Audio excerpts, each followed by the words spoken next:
Now, the most important thing you can learn is about who?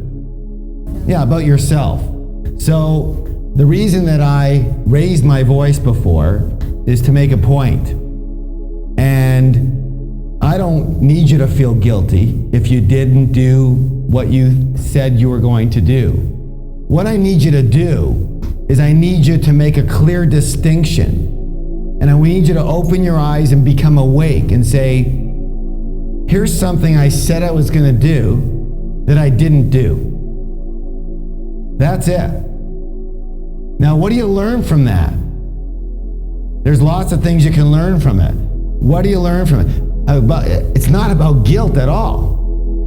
What can you learn from that for the people who didn't do what they said they were going to do?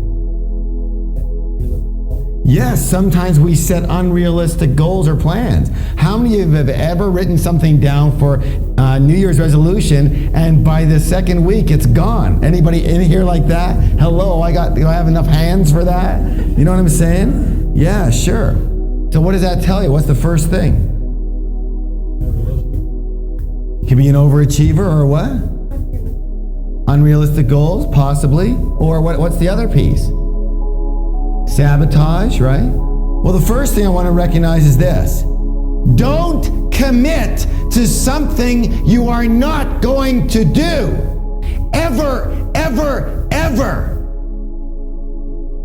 I am much more interested about those initials on that sheet than what it was. And you know, if you've been with Warrior Camp with me, that you were set up, right?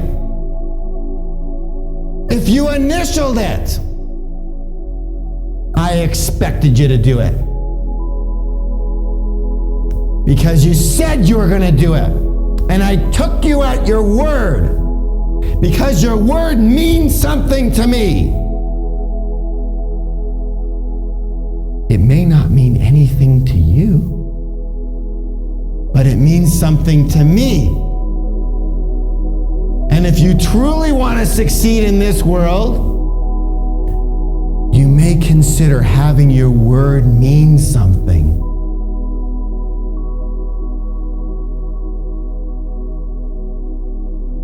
Your word, as a warrior, if you didn't keep your word, you might as well kill yourself. In fact, warriors would die to keep their word, didn't they? Because their word was more important than life itself.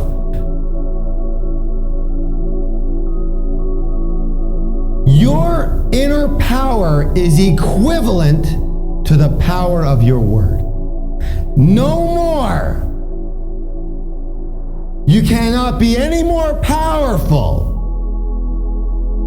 than the power of your own word. Why? Because, let me ask you this simple question. Let's suppose Charles is talking to Dave, and Charles says to Dave, I'll do this, this, and this, and you'll come over and we'll hash it out and that'll be that, but I'll send you this and this. And they're doing business together. Dave waits for 3 or 4 days, hasn't shown up. What does he think about Charles right away? Must have been an accident? No, as far as him sending him what he said he was going to send him. Can't what?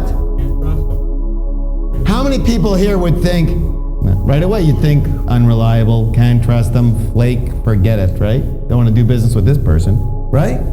How many people like that do you meet during your day? Most people.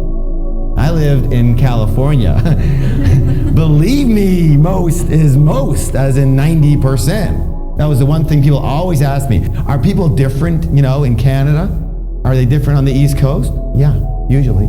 Usually. What's the difference? Usually, they do a little more of what they say they're going to do. In California, my experience is generally, often, people just don't do what they say they're going to do. And we call them what? Flakes. Flaky, sure. So, the first thing is this. You don't trust people who don't keep their word. Yes or no? Now, remember last month what we talked about? The key distinction between your true self versus your false self or conditioned mind, right? It's almost like there's two of us, yes? For those of you who are guests, there's two of us here. There's a false self and there's a true self. This is who we are. This is who we learned to be. So now you said that you don't trust, excuse me for using your name, Charles, because he didn't keep his word. Can I ask you one question? Who else doesn't trust who? When you don't keep your word. See, you can glibly go, I didn't have time, do the excuse thing, do the blame thing, do the justification thing. You know it well. It gets off. It's okay for your conditioned mind. It allows you kind of to separate and be in denial. But there's one part of you will never fool. Guess who it is? Your true self, your spirit, your soul, the essence of who you are. You cannot lie to that. And so you wonder, how come you don't have all the confidence you'd like? How come you don't have all the power you'd like? How come you don't have all the success you'd like? Pretty hard to do when you don't trust yourself. That's right. You don't trust yourself. If you wouldn't trust Charles when he says he's going to do something and doesn't, you'd never trust yourself. So the fastest way I know to gain inner strength and power is to begin what?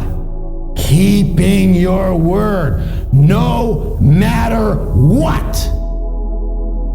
Nothing stops you from keeping your word. Because if you don't, especially to yourself, you're nothing but a liar.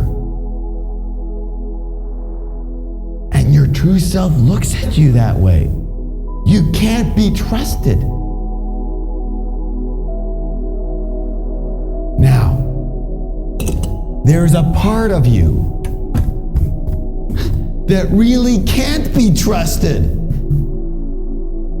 It's not to be believed. Remember that part of us, the sensory part. And so it looks over here and says not to be trusted. But if you ever want to start to become whole, you will have to begin by trusting yourself. If you ever want to be truly at peace with yourself, truly content, truly satisfied, and truly in your power, step one, begin by what? Trusting yourself.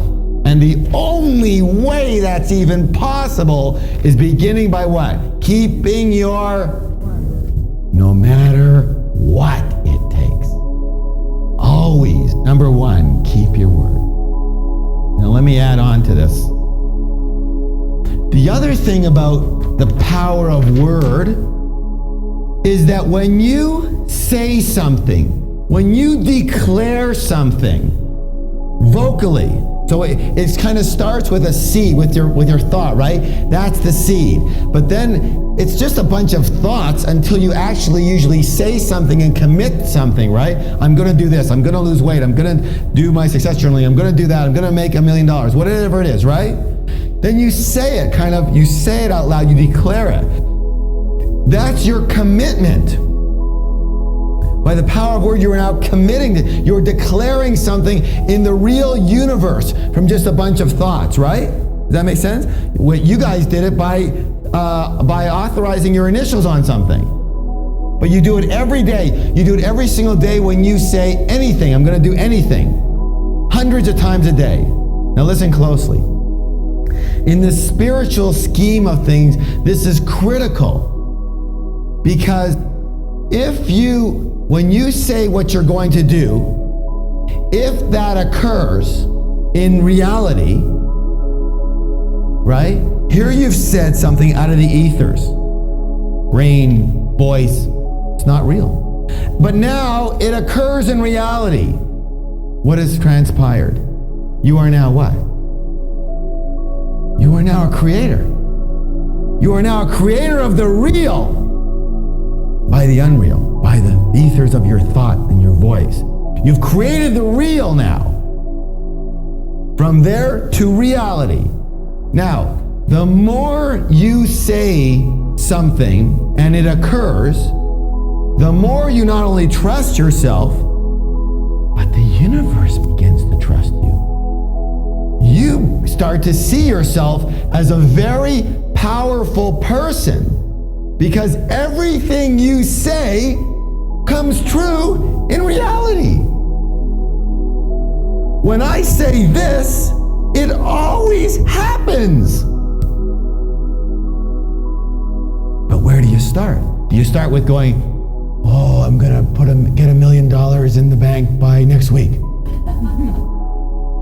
Some of you may be there at this point, but there's a stepping stone process, isn't there? You have to start usually with manifesting your power on smaller things usually. And one of those small things is, hey, I said I was going to do this success journaling.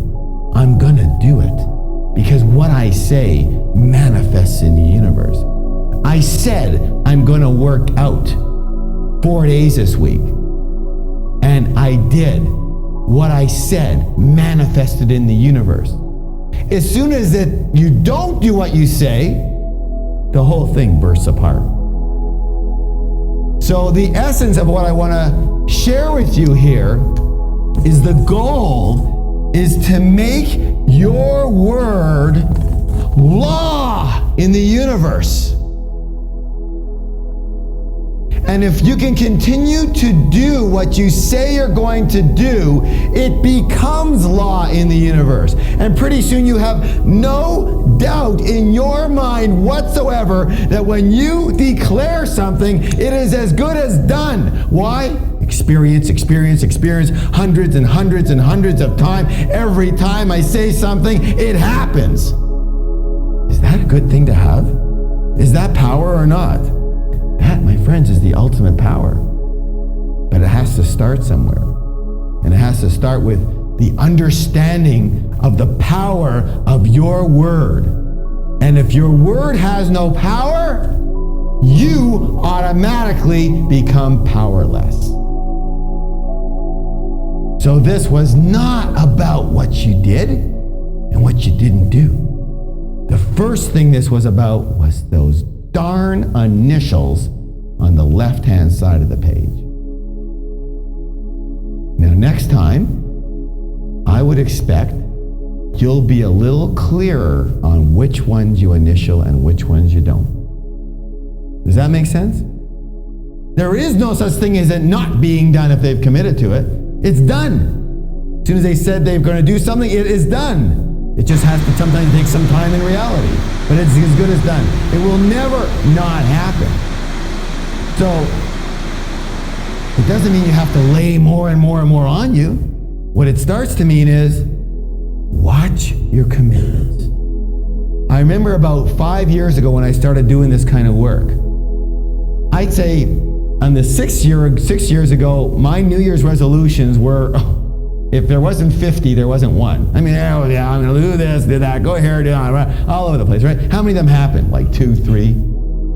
And this was after like 20 years of doing the same thing over and over. I finally started cutting them down a bit, and then I noticed about 5 years ago that I had the same one over and over and over and over again. I was gonna play tennis 3 times a week, golf 1 time a week, this, that, the other, boom, boom, workouts. It was always the same. But I was always the same. I never did them. And how did I feel? Crummy, guilty, didn't trust myself. Sloughed it off, sure, but in the end, doesn't do what he says, right? And then I vowed one New Year's that, you know what I vowed? My New Year's resolution was? I was gonna start keeping my word. I was gonna keep my commitments. If I made a commitment, it would be as good as done. So how many New Year's resolutions did I make? I made one. Keep my commitments. Everything else, I decommitted from. I resigned from that commitment. We're going to work more on commitment and word in the future when we get more into the warrior trait specifically. But this is the lesson that I wanted you to get out of this. Again, this is not about points. It's the last thing is about points. It's about keeping your word. Those of you who stood up here, how did you feel? Mostly the fact is that you felt about yourself for doing what you said you're going to do. Wasn't that 90% of the satisfaction? You feel good about yourself. How many of you feel good about yourself when you do what you said you're going to do? Isn't it always the case? Would you like to feel better about yourself? Then simply do what you say you're going to do. And don't put things out there that you're not going to do. Look, if you don't say it and you don't commit to it, then of course, there's not a thing wrong with a certain person who wants to be that way, is to be in the moment, of course. Being in the moment is a lot of different things. But committing to something means that you're committing to someone. You're either committing to yourself or to someone else. And both are precious. Okay, so if they didn't say to you they'd be there at 9 o'clock, there's no big deal. But once they said it to you, it is downright rude to stand you up. It is totally inconsiderate. That's not spiritual. It's unkind, it's uncompassionate to have someone sitting there waiting while you're doing your thing in the moment. That is total bullshit. That's my thoughts on it. Being in the moment does not mean being a flake. In no way, shape, or form. Being in the moment means being fully, body, mind, and spirit in this moment right now. It does not mean standing up my friend who I told him I'm going to be there at 9 o'clock. Doesn't mean that at all. May mean calling up and say, look, I'm hung up, or inviting him over, or whatever it is. If you're going to break a commitment, then you need to break a commitment, because you have to break it as if it's real, because it is real. It's real in the universe. So you have to actually go ahead and physically break it. You have to actually make a phone call, or write something down, or do it in a physical presence to decommit from it. And if another person is involved, you ask their permission to decommit from that. But the most important thing is, do you trust yourself? Can you trust yourself? And until you begin keeping your word, you will never be able to trust yourself. Your true self will always call you a flake. Always. Until you prove otherwise. And it's so easy to justify. I don't have the time. I've done this for 20 years. I don't need to do that. I don't need to do this. Fine. Then just don't commit to it. But there's a problem with that. Want to know the problem? The problem is that when we don't commit to things, we hardly ever do them. See, the commitment puts us into action. Those of you who've been to Warrior Camp before, you know we do some strange things. And you need to commit to them before you do them, or you'll never do them. It's just like even coming here. This is a pretty big commitment. If you don't commit to coming, you're not going to come probably, right? There'll be 100 other things that show up, right? So it's a commitment. So you need commitment to put you into action. But if you never commit, you'll never do any action. So what's the answer? Commit slowly and complete readily, fully. Commit slowly and complete fully. And whatever you say in this world, whether you say I'm going to work out tomorrow, to yourself, especially to yourself, especially your word to yourself. You say you're working out tomorrow, you better work out tomorrow. What if you don't feel like it? Too bad. What if you have a broken leg? Too bad. Yeah, do the other leg, whatever it is. You will feel so much better about yourself by completing your commitment than what anything else you could have thought you'd feel better doing. Does that make sense at all? You know what we're talking about here, because we're talking to the inner self here. Okay, make this one of your mottos. My word is law in the universe. Well, let's say it all together 3 times. Ready? My word is law in the universe. Hold on. When you say that, you don't want to say it like a tooth fairy. You want to say it like a warrior, okay? Ready? Let's do it. My word is law in the universe.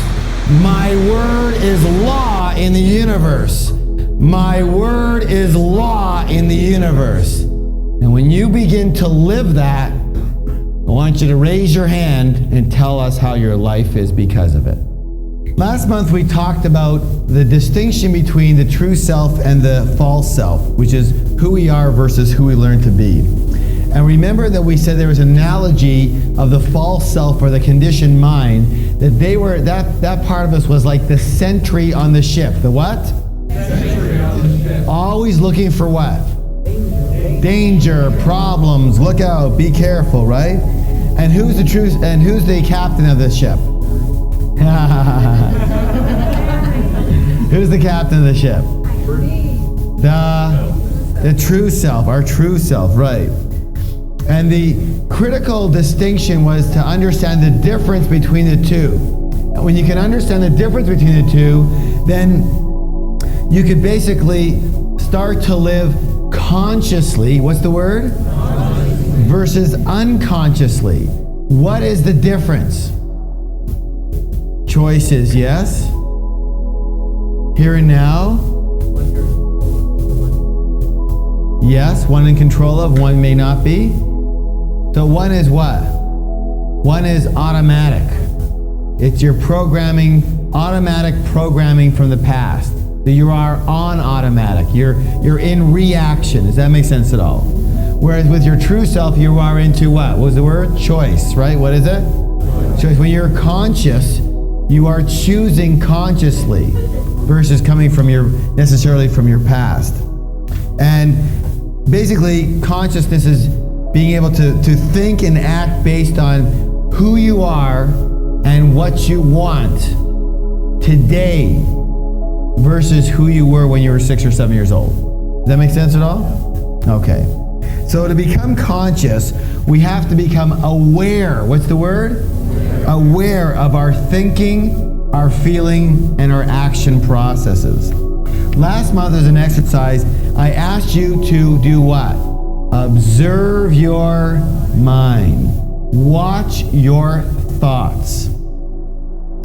Now, the exercise of observing yourself alone is one way to help you separate yourself from being inside the false self.